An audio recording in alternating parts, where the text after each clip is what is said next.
कानूनी अदालत के कमरे में सन्नाटा था। हर किसी की नजरें पति पत्नी पर जमी हुई थीं। पत्नी शिवानी की आंखों में एक अजीब सा ठंडापन था। उसका चेहरा ढका हुआ था, लेकिन उसकी आंखों में दर्द और निर्णय की दृढ़ता स्पष्ट रूप से दिख रही थी। वह किसी भी हालत में इस रिश्ते को खत्म करना चाहती थी। पति आदित्य एक औसत सा आदमी था, जिसकी आंखों में उलझन और असमंजस था। यह उसकी पहली पेशी थी और उसे यह समझ में नहीं आ रहा था कि आखिर उसकी पत्नी को क्यों इतना गुस्सा था, क्यों वह उसे छोड़ना चाहती थी। वह चुप था, लेकिन उसकी चुप्पी में सवाल थे, सवाल जिनका उसे जवाब नहीं मिल पा रहा था। जज ने दोनों को बैठने का आदेश दिया और मामला शुरू हुआ। शिवानी के वकील ने सबसे पहले उसे प्रश्न पूछे। वकील, आपने आदित्य से तलाक लेने का निर्णय क्यों लिया? क्योंकि वह कभी मेरे साथ नहीं था। वह मुझे समझता नहीं है, मेरे संघर्षों को नहीं समझता। उसने कभी मेरी भावना की कदर नहीं की। आदित्य कुछ देर तक चुप रहा, जैसे वह उस सवाल का जवाब देने के लिए तैयार न हो। फिर जज ने उसे पूछा, जज, आप क्या कहेंगे आदित्य? क्या आपको लगता है कि शिवानी का कहना गलत है? आदित्य का चेहरा तन गया और उसकी आवाज में हल्का सा भय था। नहीं, मैं इसे गलत नहीं कहता, लेकिन मुझे समझ नहीं आ रहा, हम दोनों के बीच जो भी हुआ, क्या वह तलाक के लायक था? क्या हम अपने रिश्ते को ठीक नहीं कर सकते? शिवानी का चेहरा सख्त हो गया, उसकी आवाज में और भी अधिक ठंडक घुल गई। क्या आप समझते हैं कि मैंने आपको सब कुछ नहीं बताया? क्या आप जानते हैं कि जब आपको जरूरत थी तब मैं अकेली थी? मेरे अंदर एक नाराजगी और थकान है, जो हम दोनों के रिश्ते को खत्म करने की वजह बनी है। आदित्य का चेहरा फिर से बुझ गया और उसे लगा कि शायद वह कभी भी शिवानी को समझ ही नहीं पाया था। वह सवालों में उलझा हुआ था और सोच रहा था, क्या कभी वह उन कारणों को समझ पाएगा जिनकी वजह से शिवानी इतनी कठोर हो गई थी?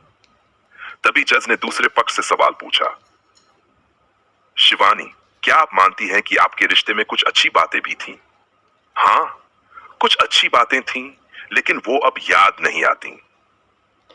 फिर आदित्य से एक और सवाल पूछा गया, आदित्य, आप ये मानते हैं कि आपका रिश्ता अब सुधारने की कोशिश के लायक नहीं है? आदित्य ने सिर झुका लिया, उसकी आंखों में आंसू थे, लेकिन वह अपने इमोशंस को नियंत्रित करने की कोशिश कर रहा था। मैं नहीं जानता कि कहां से सब गलत हुआ। मैं तो बस कोशिश करता रहा, लेकिन शायद वह कोशिश कभी सही नहीं थी। अंत में जज ने दोनों पक्षों से कहा, यह मामला अगली तारीख तक स्थगित किया जाता है। दोनों पक्ष अपने अपने तर्क और तथ्यों को और स्पष्ट करेंगे। कोर्ट में शोर मच गया, लोग उठने लगे, लेकिन आदित्य और शिवानी की आंखें एक दूसरे से दूर हो गई। शिवानी बाहर निकलने की कोशिश कर रही थी, लेकिन आदित्य ने एक पल के लिए उसे देखा। एक ऐसी चुप्पी थी जो दोनों के बीच एक गहरी खाई का प्रतीक थी। आदित्य ने फिर से उस एक नजर से देखा, जैसे समझने की कोशिश कर रहा हो कि आखिर वह कौन सी लकीर थी जिसे वह पार नहीं कर पाया। शिवानी ने पलटकर आदित्य को एक आखिरी बार देखा और फिर सिर झुकाकर कोर्ट से बाहर चली गई।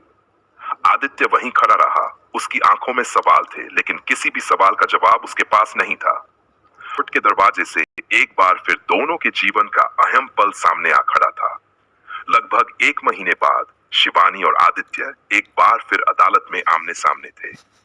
कमरे में पहले जैसा ही सन्नाटा था, लेकिन अब आदित्य के चेहरे पर एक दर्द और उम्मीद का मिश्रण था। उसकी आंखों में यह सवाल था कि क्या वह इस रिश्ते को फिर से बचा सकता है, या फिर यह वही जगह होगी जहां सब खत्म हो जाएगा। शिवानी के चेहरे पर वही कठोरता और निर्णय की दृढ़ता थी। अब उसकी आवाज में भी पहले से ज्यादा सख्ती आ गई थी। जज ने दोनों को बैठने का आदेश दिया और मामले की सुनवाई फिर से शुरू हुई। इस बार आदित्य ने मन ही मन ठान लिया था कि वह अपनी पूरी कोशिश करेगा, चाहे जो भी हो। उसने सोचा था, शायद शिवानी के अंदर वह सब कुछ छिपा है जिसे वह समझ नहीं पाया था। वकील, आदित्य, क्या आप चाहते हैं कि आपके और शिवानी के बीच तलाक न हो? क्या आपके पास कुछ ऐसा है जो इसे रोका जा सके? आदित्य का चेहरा थोड़ा घबराया हुआ था, लेकिन उसने धीरे धीरे जवाब दिया, मैं नहीं चाहता कि हमारा रिश्ता खत्म हो।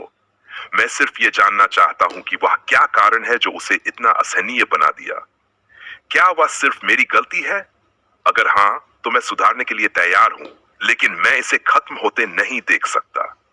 आपकी ये बातें तो बहुत प्यारी हैं आदित्य, लेकिन क्या आपने कभी ये सोचा है कि शिवानी के जीवन में क्या हो रहा है? क्या आपने कभी उसके दर्द को महसूस किया है? शिवानी ने गहरी सांस ली और फिर उसने अपना सिर उठाया। उसकी आंखों में वही सूनी सी ठंडक थी। आदित्य, तुमने कभी मेरी स्थिति को समझने की कोशिश नहीं की। मैं सिर्फ अपने दर्द को लेकर जिंदा नहीं रह सकती। मैं तुम्हारे साथ और तुम्हारे बिना भी बहुत समय से संघर्ष कर रही हूं। मुझे खुद को पहचानने का मौका चाहिए। आदित्य ने शिवानी की ओर देखा, लेकिन उसकी आंखों में वही उलझन थी। क्या वह सचमुच इतना गलत था? क्या वह कभी उस लड़की को समझ ही नहीं पाया था जिसे वह हमेशा अपना प्यार मानता था? फिर जज ने मामले की गंभीरता को समझते हुए दोनों से पूछा, क्या दोनों पक्ष अब भी सोचते हैं कि इस रिश्ते को सुधारने का कोई रास्ता नहीं है? शिवानी ने चुपचाप सिर झुका लिया, जैसे वह पहले ही इस निर्णय पर पहुंच चुकी थी। जबकि आदित्य ने फिर से कोशिश की, मैं जानता हूं कि हमारे रिश्ते में खटास है, लेकिन क्या हम इसे फिर से शुरुआत दे सकते हैं? क्या आप मुझे और एक मौका देंगे? नहीं, मैं अब और नहीं सह सकती। मैं तुम्हें समझाने की कोशिश कर चुकी हूं, लेकिन तुम समझ ही नहीं पाए। अदालत में गहरी चुप्पी छा गई। सबकी आंखों में अनगिनत सवाल थे, लेकिन जवाब कहीं नहीं थे।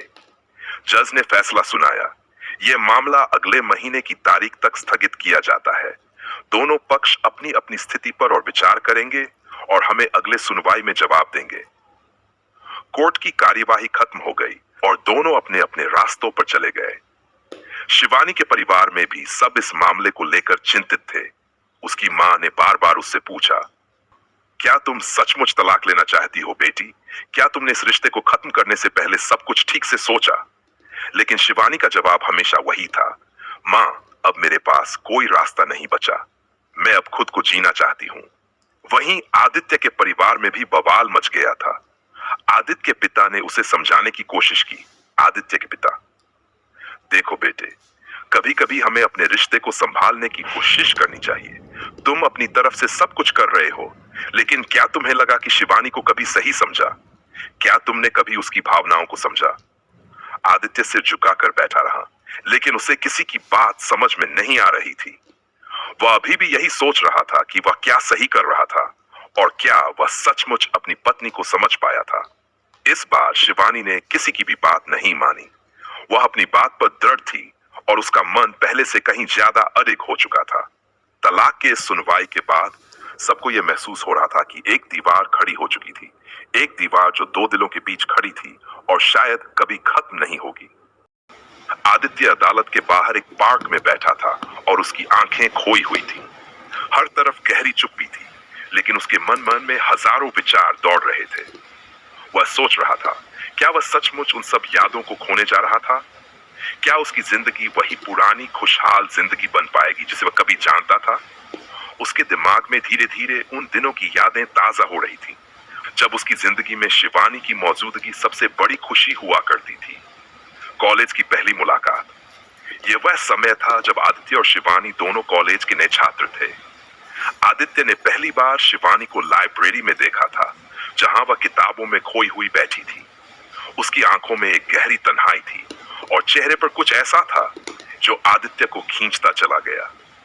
वह जानता था कि यह सिर्फ एक और सामान्य मुलाकात नहीं हो सकती थी। शिवानी की मासूमियत और उसकी दुनिया से बाहर निकलने की चाहत ने आदित्य को अपनी ओर आकर्षित किया। आदित्य धीरे धीरे उससे बात करने लगा।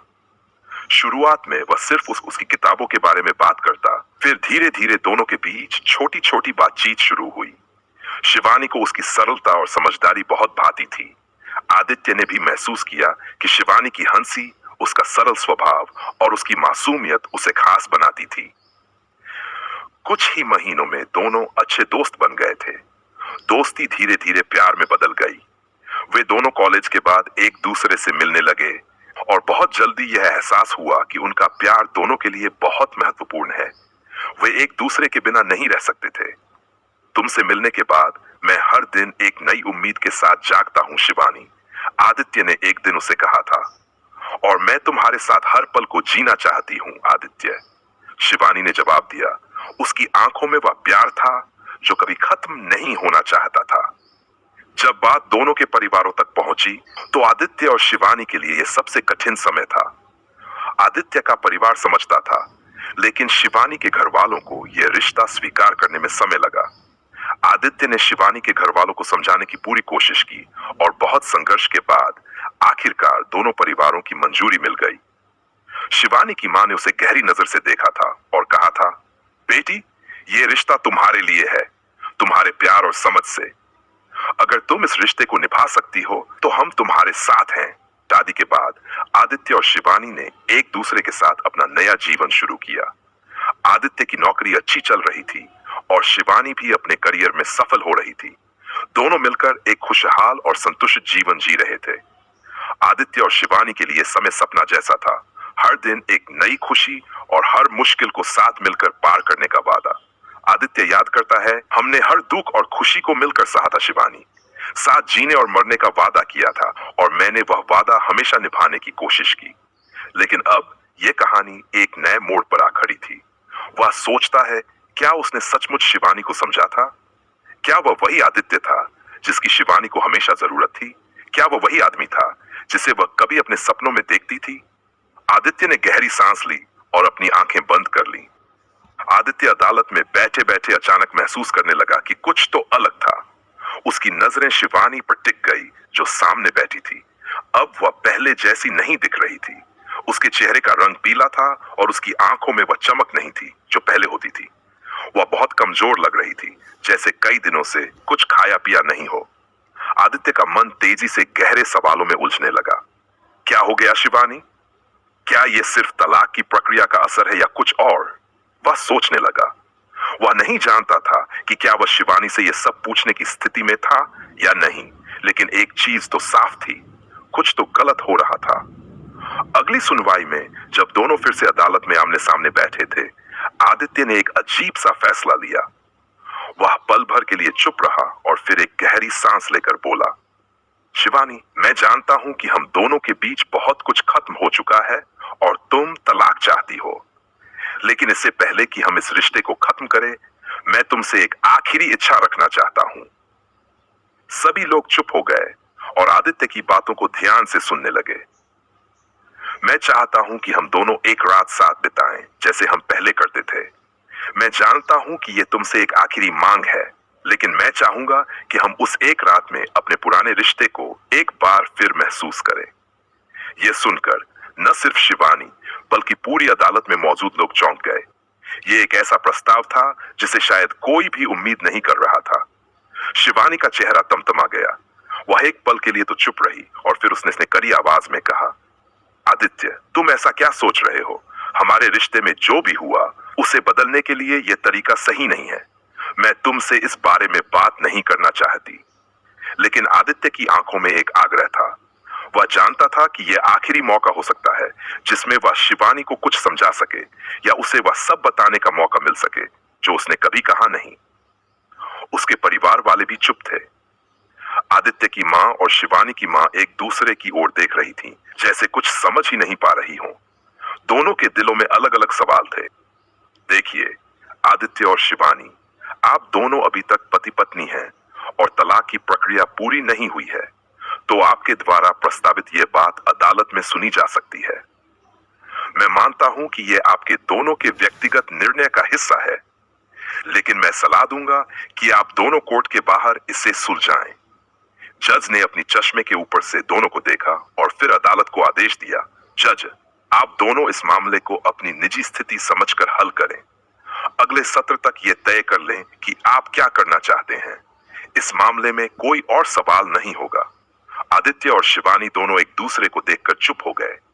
अदालत की कार्यवाही खत्म हो गई और सभी लोग उठकर जाने लगे, लेकिन आदित्य की आंखों में अभी भी वही सवाल था। क्या वह इस एक रात में कुछ कर पाएगा? क्या वह शिवानी को वापस पा सकेगा या फिर यह रिश्ता हमेशा के लिए खत्म हो जाएगा? आदित्य के मन में सिर्फ एक ही ख्याल था, शिवानी को फिर से उस रिश्ते की अहमियत समझाना। शिवानी पूरी तरह से उलझन में थी। आदित्य के प्रस्ताव को लेकर उसके मन में अनगिनत सवाल थे, लेकिन फिर भी उसने ये कदम उठाने का फैसला किया। ये उसे समझ नहीं आ रहा था कि आदित्य ने ऐसा क्यों कहा और इस एक रात के बाद क्या होगा। शिवानी ने खुद को तैयार किया, दिल में अजीब सी घबराहट थी। ये समझ नहीं पा रही थी कि ये कदम उसके लिए सही है या नहीं, लेकिन उसने खुद को शांत करने की कोशिश की और होटल के लिए रवाना हो गई। जब वह होटल पहुंची तो वहां एक अजीब सा माहौल था। दरवाजा खुलते ही शिवानी की फूलों से सजे कमरे पर पड़ी। कमरे में हल्की सी रोशनी थी और एक आरामदायक माहौल था। आदित्य एक कोने में बैठा था, बिल्कुल शांत, जैसे वह किसी गहरे विचार में खोया हुआ था। शिवानी, तुम यहां आ गई, तुम्हारा स्वागत है, आदित्य ने धीमी आवाज में कहा। शिवानी ने एक पल के लिए उसकी आंखों में देखा, लेकिन वह पूरी तरह से असमंजस में थी। आदित्य ने एक गहरी सांस ली और फिर सीधे उसे देखा। शिवानी, मैं तुमसे कुछ सवाल पूछना चाहता हूं। अगर तुम कंफर्टेबल हो तो तुम्हारे जवाब देने से मुझे बहुत मदद मिलेगी, आदित्य ने कहा। उसकी आवाज में एक गहरी गंभीरता थी। शिवानी ने चौंकते हुए उसे देखा। सवाल? लेकिन आदित्य, आज तुम ये क्या कर रहे हो? क्या ये सब ठीक है? शिवानी ने धीरे से पूछा, लेकिन आदित्य की आंखों में वो हलचल नहीं थी जो शिवानी को आमतौर पर महसूस होती थी। आदित्य ने अपनी बात जारी रखी। शिवानी, मैं बस कुछ साफ साफ सवाल पूछना चाहता हूं। हमारे रिश्ते में क्या वह गहरी वजह थी जो हमें यहां तक ले आई? और तुम क्या सच में तलाक चाहती हो या ये सिर्फ एक गलती का नतीजा है? शिवानी को यह सवालों का सिलसिला अजीब लगा, लेकिन उसने खुद को शांत किया और कहा, आदित्य, तुम आज मुझे क्या समझाना चाहते हो? तुम पूछते हो कि मैं तलाक क्यों चाहती हूं, लेकिन तुमने कभी यह पूछा है कि तुमने मुझे कितना अकेला महसूस कराया? आदित्य ने उसकी बात सुनी और सिर झुकाया। वह समझ चुका था कि शिवानी का दर्द जितना उसने सोचा था उससे कहीं गहरा था। शिवानी, मैं जानता हूं कि मैंने कुछ गलत किया है, लेकिन क्या यह सब इतना मुश्किल था कि हमें यहां तक आना पड़ा? क्या हम एक और मौका नहीं दे सकते? आदित्य ने कहा।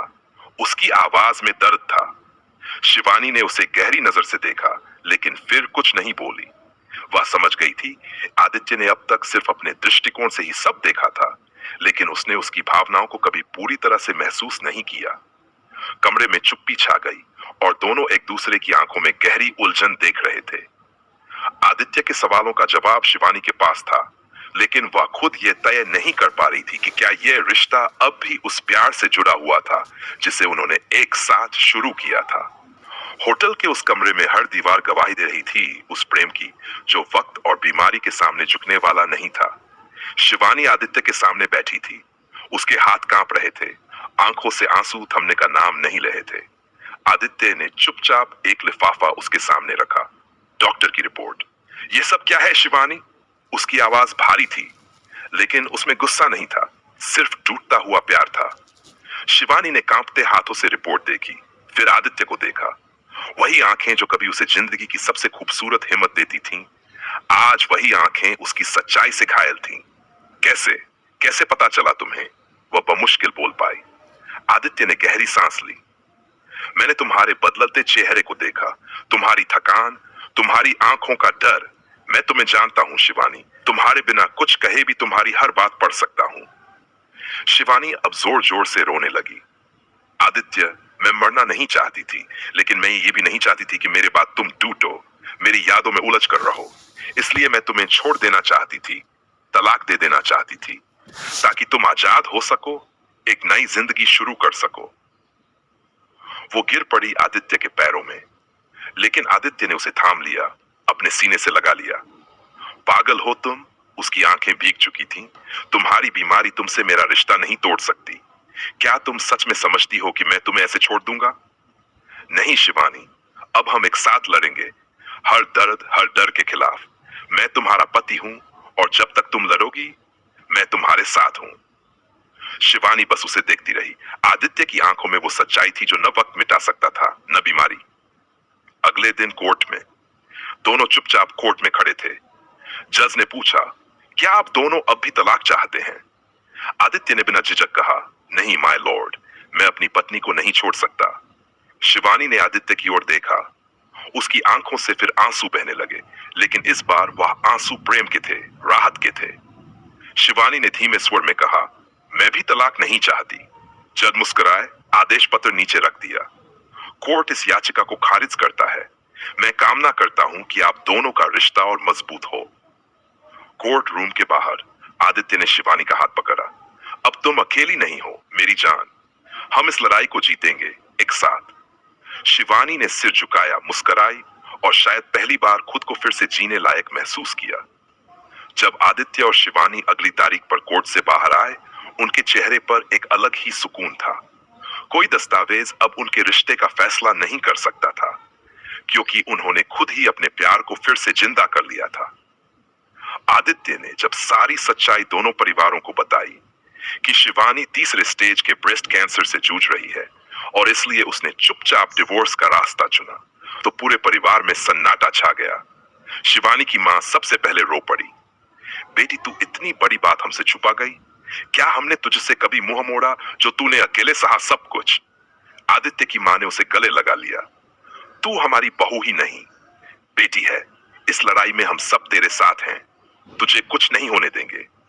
आदित्य के पिताजी और शिवानी के पापा ने एक साथ कहा, हम सब मिलकर इस बीमारी से लड़ेंगे।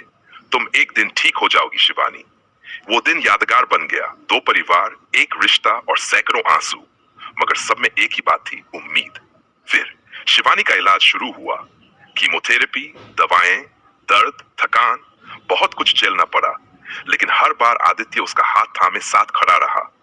माँ खाना बनाकर लाती, पापा हॉस्टल के बाहर घंटों बैठते और ससुराल वाले हर दिन दुआ करते। धीरे धीरे शिवानी के शरीर ने दवा को अपनाना शुरू किया। रिपोर्ट्स में सुधार दिखा और एक दिन डॉक्टर ने कहा, अब आप पूरी तरह से कैंसर फ्री हैं शिवानी। आपने नामुमकिन को मुमकिन कर दिखाया। उस दिन शिवानी की आंखों से फिर आंसू निकले, लेकिन अब वो आंसू डर के नहीं, जीत के थे। शिवानी बालकनी में बैठी थी, धूप उसके चेहरे पर पड़ रही थी। आदित्य उसके पास आकर बैठ गया। अब तुम ठीक हो शिवानी, और हम फिर से जिंदगी की शुरुआत करेंगे, जैसे वो कॉलेज वाले दिन। शिवानी ने मुस्कुराते हुए उसका हाथ थाम लिया। हाँ आदित्य, अब हर दिन जिंदगी लगेगी, क्योंकि अब मैं अकेली नहीं हूं। और इस तरह एक औरत की चुप्पी, एक पति का प्यार और दो परिवारों का साथ एक जिंदगी को फिर से जिंदा कर गया। आपका साथ हमारी सबसे बड़ी ताकत है। अगर आपको ये कहानी पसंद आई हो तो लाइक करें, कमेंट करें, शेयर करें और चैनल को सब्सक्राइब करना बिल्कुल न भूलें। आपके एक एक रिएक्शन से हमें नई कहानियां बनाने की प्रेरणा मिलती है। नीचे कमेंट में जरूर बताएं कि आपको किस तरह की कहानियां सुनना पसंद है। रोमांटिक, इमोशनल, सामाजिक, फैमिली ड्रामा या कोई रहस्यमयी कहानी। आपके सुझाव ही हमारे अगली कहानी की दिशा तय करते हैं। फिर मिलते हैं एक नई कहानी के साथ। तब तक के लिए दिल से धन्यवाद। क्या